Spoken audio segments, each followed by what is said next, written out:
السلام علیکم ورحمۃ اللہ وبرکاتہ۔ سورۃ النساء آیت نمبر 123۔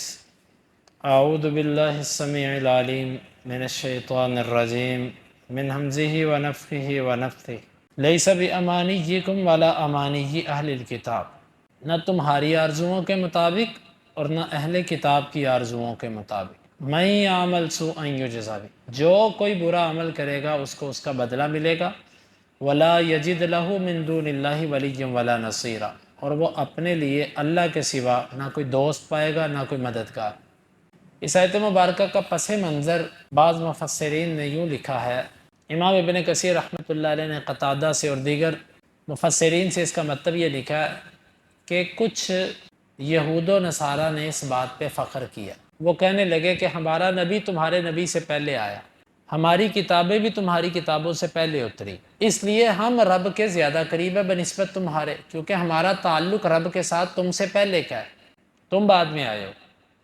مسلمانوں نے کہا کہ نہیں، ہماری کتاب نے آ کے تمہاری کتابوں کو منسوخ کر دیا، ہمارے نبی کے ہوتے ہوئے تمہارے انبیاء کی نبوت بھی ختم ہو گئی، یعنی کہ ان کی نبوت، اب نبی تو وہ ہیں لیکن ان کی نبوت کے احکامات ختم ہو گئے، تو ہم افضل ہیں، یعنی جو مسلمان ہے وہ افضل ہے، جو یہودی عیسائی ہے وہ نہیں، وہ کچھ نہیں۔ اور بعض عربوں نے یہ دعویٰ کیا کہ ہم اسماعیل علیہ السلام کی اولاد ہیں، تو ہم جو ہے نا وہ عرب ہیں، اس گھر کے پاسبان ہیں۔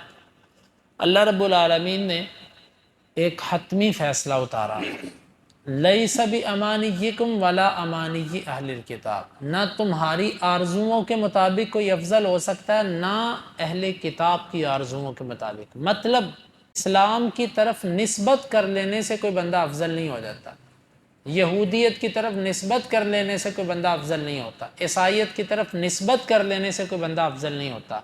افضلیت ثابت ہوتی ہے اللہ اور اس کے رسول کی اطاعت کرنے سے۔ یعنی کہ یہ آیت مبارکہ جماعتوں، مذہبوں، گروہوں، فرقوں، ان سب کی حیثیت کو ختم کر دیتی ہے۔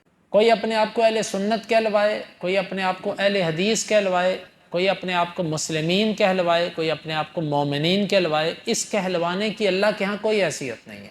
اگر کوئی اپنے آپ کو مسلمان کہلاتا ہے اور وہ قرآن و حدیث پر عمل ہی نہیں کرتا تو اس کا مسلمان کہلوانا اس کو مصیبتوں سے بچا نہیں سکتا۔ اگر کوئی اپنے آپ کو اہل حدیث کہلواتا ہے تو خالی اہل حدیث کہلوانا، اہل سنت والجماعت کہلوانا یا مومنین اور مسلمین کہلوانا یہ کبھی بھی اس کی کامیابی کے لیے کافی نہیں ہے، بلکہ یہ اس کے لیے وبال جانی ہے۔ تو یہ آیت تسلی دیتی ہے، لہٰذا کبھی بھی یہ مت کہا کریں کہ جو اہل حدیث ہے وہ ایسا ہے، جو فلاں، یعنی کہ ہمارے ہاں اہل حدیث کا نام لیا جاتا ہے ایک فرقے کے طور پر، اہل سنت کا نام لیا جاتا ہے ایک فرقے کے طور پر، وگرنہ حقیقت بات یہ اہل حدیث صرف وہ ہے جو قرآن و حدیث پہ عمل کرتا ہے، اہل سنت وہ ہے جو قرآن و حدیث پہ عمل کرتا ہے۔ کوئی اپنا نام اہل حدیث نہ بھی رکھے لیکن اگر قرآن و حدیث پہ چلتا تو وہ اہل حدیث ہے، اور کوئی اپنا نام اہل حدیث رکھے لیکن مرضیاں اپنی کرے وہ اہل حدیث نہیں ہے، اگرچہ وہ کہے میں جدی پشتی اہل حدیث ہوں۔ تو یہ آیت ہماری ایک غلط فہمی کو دور کرتی ہے کہ ان ناموں کی اللہ کے ہاں کوئی حیثیت نہیں، ان نسبتوں کی اللہ کے ہاں کوئی حیثیت نہیں، اصل اللہ کے ہاں عمل چلتا ہے۔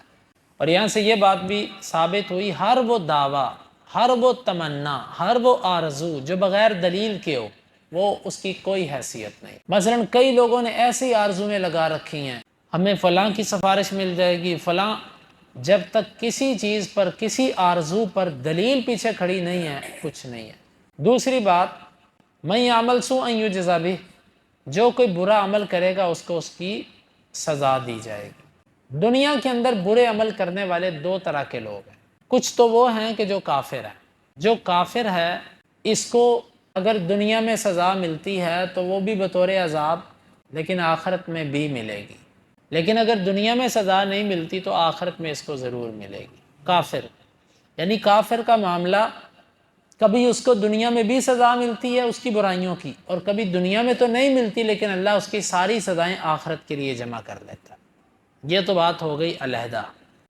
ہاں کافروں میں سے کچھ وہ ہیں کہ جو اپنے کفر کے اندر کم ہوتے ہیں بنسبت سرکش قسم کے کافروں کے۔ مثال کے طور پہ ابھی آپ دیکھیں یہ یہودی، ان میں سے بعض، اکثر تو وہ ہیں کہ جو مسلمانوں کا خون اس پر خوش ہو رہے ہیں، اور ان میں سے کچھ ایسے بھی ہیں جو اس پر پریشان ہیں، وہ کہتے ہیں ایسا نہ کرو۔ ان کی یہ اچھی آرزو، اچھی خواہش ان کو فائدہ دے گی؟ صرف اتنا ہوگا کہ آخرت میں جتنا شدید عذاب متمرد اور سرکش قسم کے کافروں کو ہوگا، ان کو ان کی بنسبت کم ہوگا۔ جو اپنے کفر میں جتنا سرکش ہے اس کا عذاب اتنا زیادہ، اور جو اپنے کفر میں کم ہے اس کو عذاب کی نوعیت اور کیفیت میں فرق ہو جائے گا، لیکن جہنم سے وہ بھی نہیں نکل سکتا۔ اب آ گئی مسلمانوں کی بات۔ مسلمانوں میں سے بھی گناہ کرنے والے لوگ دو طرح کے ہیں۔ کچھ لوگ تو وہ ہیں کہ جن کا نام مسلمان ہے، وہ شرک بھی کرتے ہیں اور ارتداد کی حد تک پہنچے ہوئے ہیں۔ یہ لوگ بھی اگر شرک کوئی کرتا ہے اور اس پر حجت قائم ہو چکی، اس کو بتایا جا چکا ہے کہ یہ غلط ہے، اس کے باوجود وہ اس پر ڈٹا ہوا ہے، تو یہ بندہ یقیناً دائرہ اسلام سے خارج ہے۔ اب وہ لوگ جو اسلام سے نکلنے والے کفری اعمال نہیں کرتے، یا ان کو علم نہیں ہے، شعور نہیں ہے، جہالت ہے، تو ایسے لوگ اگر توبہ کر جائیں وہ بھی اس سے خارج ہیں۔ توبہ کرنے والے کو بھی اللہ سزا نہیں دیتا۔ کسی کے ساتھ بھی برائی کرنے سے پہلے اس آیت کو ذہن میں ضرور رکھیں، من یعمل سوءا یجزا بہ۔ کہتے ہیں نا، کر بھلا ہو بھلا، بھلا کرو گے تو بھلا ملے گا۔ کسی کے لیے برا سوچو گے، کسی کے ساتھ برا کرو گے، اس کو پتہ چلے نہ چلے، من یعمل سوءا یجزا بہ، جو برائی کرے گا اس کو اس کا بدلہ ضرور ملے گا۔ تو اس لیے ہمیشہ کسی کے لیے اچھا سوچیں، ہمیشہ کسی کے ساتھ اچھا کریں۔ وہ آپ کے ساتھ جیسا بھی کر دے، کوشش کریں اس کو برداشت کرنے کی۔ انسان ہے، کبھی اس کی قوت برداشت جواب بھی دے جاتی ہے، لیکن جواباً کسی کو اتنا کرنا یہ جائز ہے۔ لیکن کوشش کریں کہ اس آیت کو ہر وقت اپنے سامنے رکھیں، جو کسی کے ساتھ برائی کرے گا اس کو بدلہ دیا جائے گا، چاہے دنیا میں چاہے آخرت۔ تو یہ آیت ہمیں، اگر ہم اس کو ہر وقت اپنے ذہن میں مستحضر رکھیں، ہمیں بہت سارے برے اعمال سے یہ آیت روک دے گی۔ یہاں پر بات ہو رہی ہے ان گناہوں کی جس پر انسان توبہ نہیں کرتا۔ ان گناہوں کی سزا اللہ رب العالمین انسان کو دیتا ہے، دنیا میں بھی دے دیتا ہے اور چاہے تو آخرت میں بھی دے۔ دنیا میں سزا کیا ہوتی؟ جب یہ آیت اتری تو بعض صحابہ بڑے پریشان ہوئے، من یعمل سوءا یجزا بہ۔ اللہ دیکھیں، آپ نے بھی سنا، میں نے پڑھا، آپ پر اور میرے اوپر کوئی اتنا اثر نہیں پڑا اس آیت کا، لیکن صحابہ نے جب اس کو پڑھا نا تو وہ بڑے پریشان ہو گئے کہ اللہ کے رسول، یہاں پر تو لکھا ہوا ہے جو برائی کرے گا اس کو سزا ملے گی، تو ہم میں سے کون ہے جس نے برائی نہیں کی؟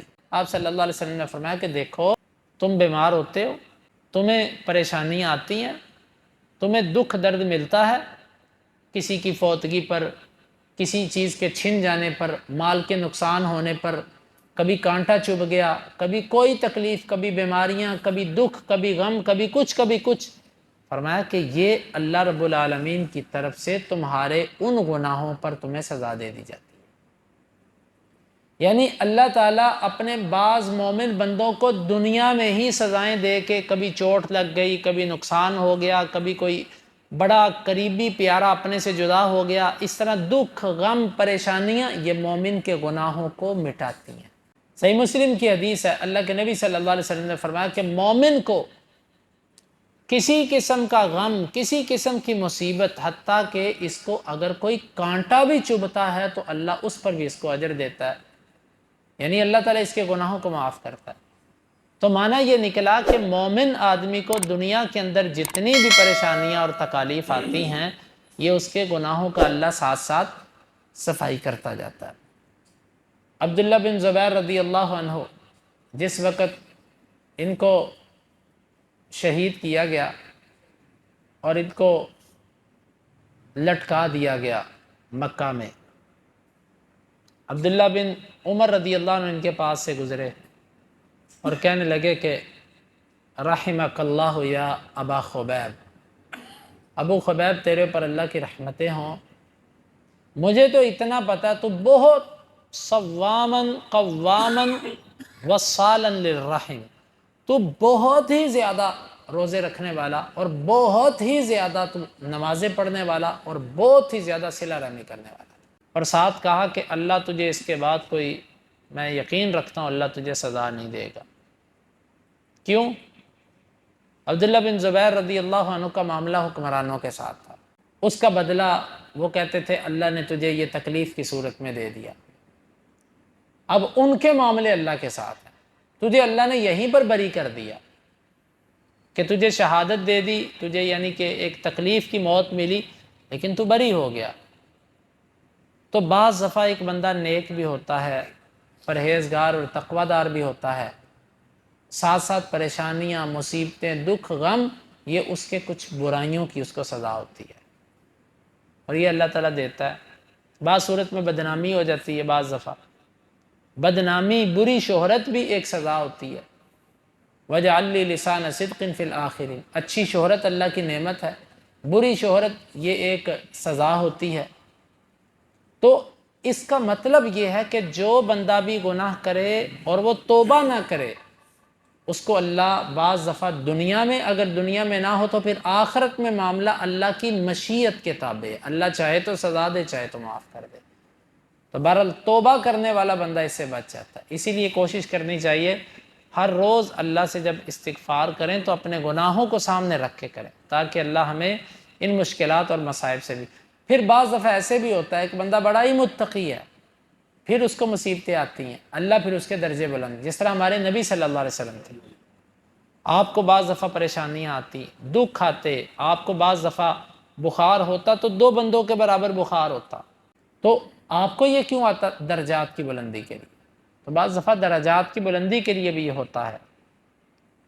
وَلَا يَجِدْ لَهُ مِن دُونِ اللَّهِ وَلِيًّا وَلَا نَصِيرًا، اور وہ اپنے لیے جب یہ مصیبتیں اور مشکلات آئیں گی، اللہ کے سوا نہ کسی کو دوست پائے گا، نہ مددگار۔ یہاں سے شرک کی نفی، جن کو لوگ غوث، قطب، ابدال اور بگڑی بنانے والا اور مددگار اور پتہ نہیں کیا کیا سمجھتے ہیں، واللہ یہ کچھ بھی نہیں کر سکتے۔ اللہ کے سوا کوئی نہیں ہے جو تمہارا دوست بنے اس موقع پہ، اور نہ ہی کوئی تمہاری مدد کرنے کو آ سکتا ہے۔ اللہ ہی ہے جس کی طرف ہر مشکل کے اندر لوٹا جاتا ہے۔ اللہ رب العالمین سے دعا ہے اللہ تعالیٰ سمجھنے کی اور عمل کی توفیق عطا فرمائے۔